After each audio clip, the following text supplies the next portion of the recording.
it's funny, actually, the Border Patrol agent that I had stopped to ask for directions yesterday. I was actually joking with him, and I asked him, shouldn't you be wearing a face mask out here? And he laughed, and he looked around. He's like, come on, man. There's nobody out here. Hello, this is a prepaid collect call from LAWSTACHE Law Firm at GEO Corrections Western Region Detention Facility, San Diego. To accept this call, press 5. To refuse this call, hang up now. Thank you for using T-Medics. You may start the conversation now. Okay, so let me close this out. Let me make this bigger so I can see better. Whoa. It hasn't been that bad. So now that I'm over the anxious part of being home, I'm more relaxed, and now I'm starting to enjoy it more. Thank God for my Jeep. I've been doing a lot of Jeeping, man. It's super fun. We went all the way up Old Time Mountain yesterday, all the way up and all the way down. We almost got arrested by Border Patrol. I guess we were in an area we weren't supposed to be in. We found this, like, somewhere in the middle of nowhere. I'm going to guess somewhere like in Dozura. We saw like this really, really old adobe, I don't know, maybe like stove or something that they used to like cook things, or in the middle of nowhere. Like in the middle of nowhere. You can tell that thing has been there for a lot of years. It's already kind of dilapidated. There's a lot of stuff out here in these mountains. There's ponds, bodies of water that I've never even knew were here. Have you been up Old Time Mountain? I don't think so.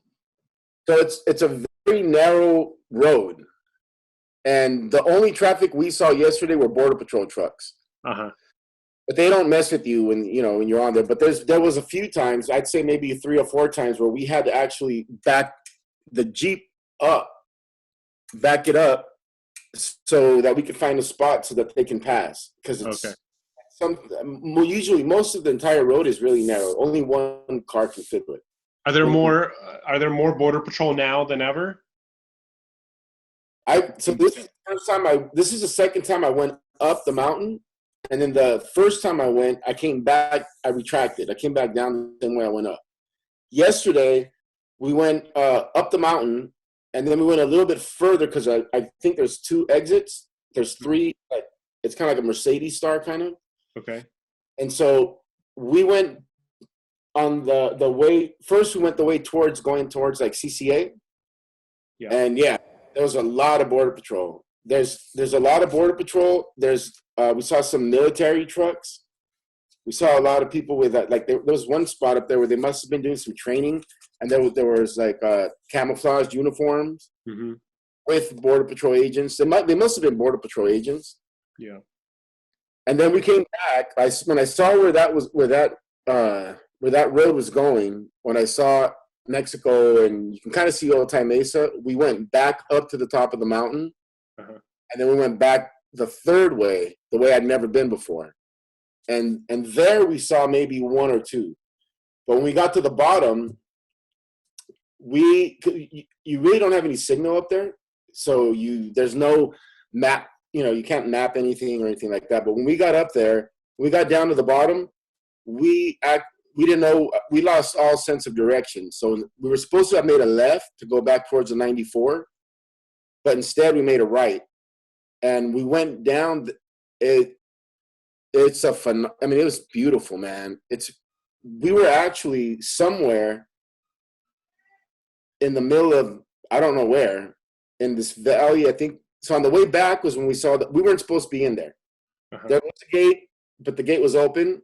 So we went in there, and it was just the most beautiful valley. I mean, it's gorgeous. It's beautiful. The air smells clean. You can hear the birds. If you turn the car off, it's complete silence other than nature. So when we went back, that's when we saw a Border Patrol agent posted up right there where we came down the mountain. We must have already been on their radar, I think. So I stopped to ask him for directions to get back to the 94. And he kind of told me where to go, and then he got out of his car and asked me if he could search my car. Well, not search it. He asked me, my Jeep is blacked out. Even the windshield is tinted. So I was with a buddy of mine, and he asked us if he could look inside the car? And I said, yeah, go ahead. So I unlocked the doors, and he's like, no, just roll the windows down. So I rolled all the windows down, and he looked inside, he looked in the back, and he's like, okay, I just had to look because, you're down here. And I was like, I didn't see any signs that said no trespassing. I mean, Yeah. is it wrong that I'm down here? And he goes, well, you weren't supposed to be where you came from. I guess somebody must have left the gate open. I was like, yeah, whatever, man. You can look inside. I mean, I'm not, what am I going to say? No, it's tase me out there in the middle of nowhere. Or, what I This is the lesson between law and the rule on the street. Yeah, you're right. The law says you have a right to remain silent. You have a right against searches. You don't have to allow people to get police to search you. But then on the street, you just go, sure. Right. I mean, you see what happens in videos when you say no. Yeah. Right. But then you also tell your clients, you always tell, well, why did you say yes? Yeah, you should have said no. Should have said no. You shouldn't have let him search the car. You should have remained silent. You shouldn't have. My understanding in speaking to the defendants and even the Matwits is that the Border Patrol agents will promise them if they cooperate, and if you tell me this, I'm going to make sure that you go home tomorrow. Is that what they promised you? Well, he didn't get to that point because he would have had to chase me. Bro, you got to come one day. It's really cool. So I guess the lesson here, good thing he didn't tab that gas tank, right? He didn't what? Didn't tab the gas tank. Yeah, I was sweating. I was I was ready to tell my homie that was sitting next to me. I was like, hey, you brought your papers, right? You have your green card? He's like, man, I was born here, man. And I said, all right, I'm just checking, man, because, I'm not trying to get pinched up here in the mountains. I mean, all I wanted to do was Jeep and look at things and nature and stuff. I'm not going to a jail cell. They were really cool. One guy rolled the window down and asked if we were okay, because I guess that's what I'm saying. We must have been on the radar because we went up the mountain, then down one way, and then back up that way, back to the top, the peak of the mountain, and then down another way. Uh-huh.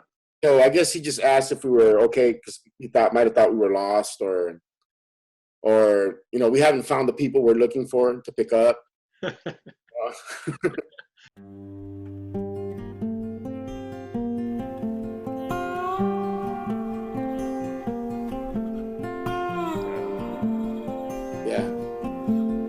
I miss going to Arizona, man.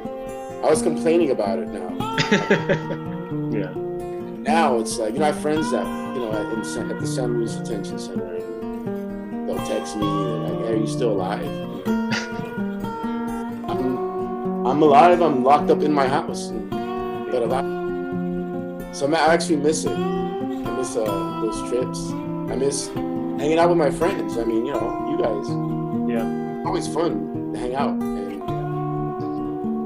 I don't even figure. You're like, how do I get out of here now? I know how to do it. It's a good thing I just didn't get up because I'm only wearing a shirt.